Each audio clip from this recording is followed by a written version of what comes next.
आज के इस महत्वपूर्ण विषय पर आप सभी वरिष्ठ महानुभावों ने जो विचार रखे हैं वह बहुत ही महत्वपूर्ण है। हम सभी देश की सीमाओं की रक्षा में दिन रात लगे हमारे वीर जवानों के साथ चट्टान की तरह खड़े हैं। उनकी वीरता,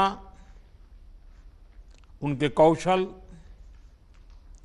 उनकी सूझबूझ पर देश अटूट विश्वास रखता है। इस सर्वदलीय बैठक के माध्यम से मैं शहीदों के परिवारों को भी ये विश्वास दिलाता हूं कि पूरा देश उनके साथ है, पूरा देश उन्हें नमन करता है। साथियों, पूर्वी लद्दाख में जो हुआ उसको लेकर आपने रक्षा मंत्री जी और विदेश मंत्री जी को सुना भी और प्रेजेंटेशन को भी देखा।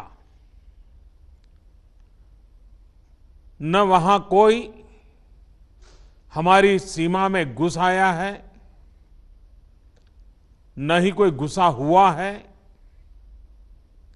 न ही हमारी कोई पोस्ट किसी दूसरे के कब्जे में है। लद्दाख में हमारे 20 जाबाज शहीद हुए, लेकिन जिन्होंने भारत माता की तरफ आंख उठाकर देखा था, उन्हें वो सबक सिखा कर गए हैं। उनका ये शौर्य, ये बलिदान हमेशा हर भारतीय के मन में अमिट रहेगा। साथियों, निश्चित तौर पर चीन द्वारा एलएसी पर जो किया गया है उससे पूरा देश आहत है, आक्रोशित है। ये भावना हमारी इस चर्चा के दौरान भी आप सबके माध्यम से बार बार प्रकट हुई है। मैं आपको भी आश्वस्त कर रहा हूं कि हमारी सेना देश की रक्षा के लिए कोई कसर नहीं छोड़ रही है। डिप्लॉयमेंट हो, एक्शन हो, काउंटर एक्शन हो, जल थल नभ में हमारी सेनाओं को देश की रक्षा के लिए जो करना है वो कर रही है।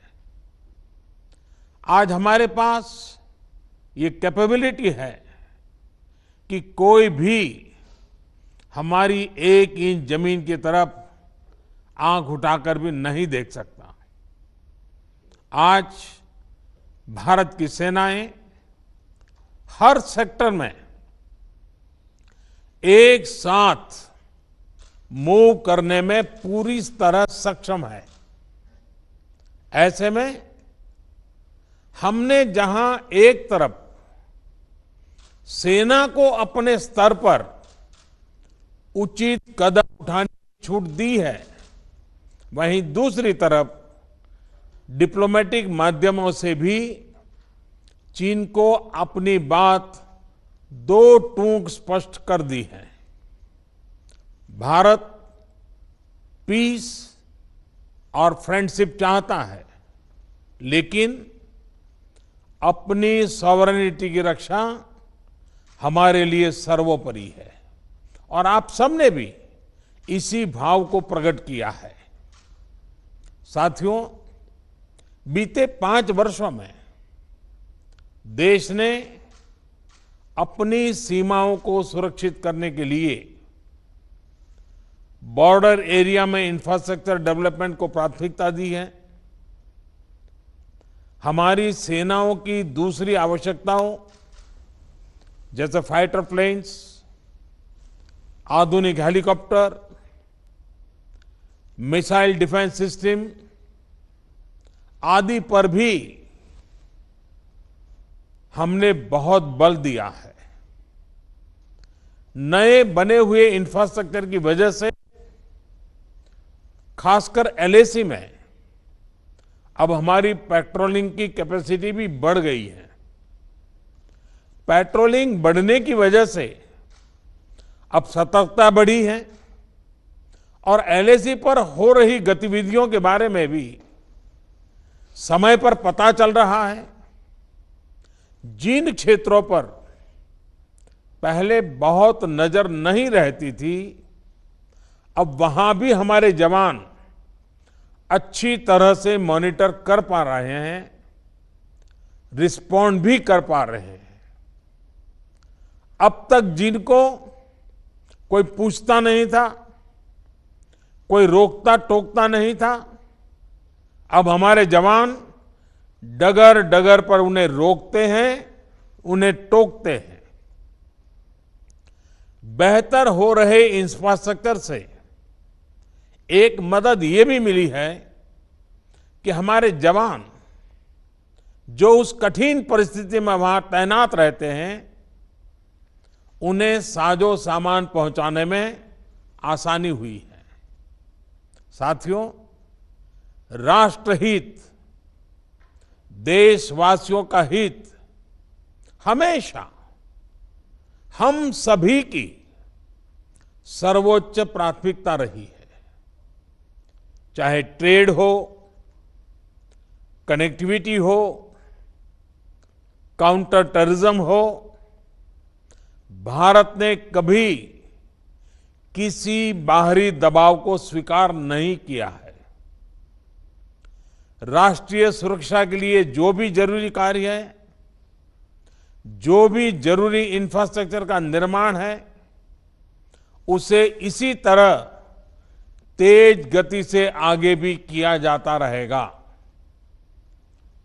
मैं आप सभी को, सभी राजनीतिक दलों को फिर से आश्वस्त करता हूं कि हमारी सेनाएं सीमाओं की रक्षा करने में पूरी तरह सक्षम है।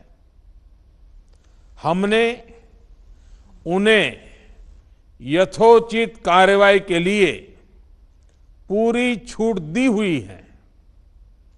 आप सभी ने इस बैठक के लिए अपना समय दिया, अपने मूल्यवान सुझाव दिए। इसके लिए मैं सभी दलों का, आप सभी नेतृत्वगण का हृदय से बहुत बहुत आभार व्यक्त करता हूं और आपके सुझाव आगे की रणनीति में बहुत लाभकर्ता होंगे, ये मुझे पूरा विश्वास है।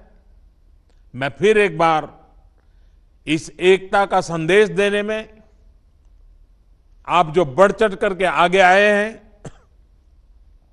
वे सेना का मोरल तो बढ़ाएगा, देश के लोगों की हिम्मत बढ़ाएगा, लेकिन दुनिया को भी जो संदेश जाना चाहिए वो पहुंचेगा। और इसलिए आज की मीटिंग में आपकी सकारात्मक भूमिका का बहुत मूल्य है, उसका बहुत ऐतिहासिक महत्व है। और इसलिए भी आप सभी अभिनंदन के अधिकारी हैं। मैं फिर एक बार आप सबका धन्यवाद करता हूं। नमस्कार।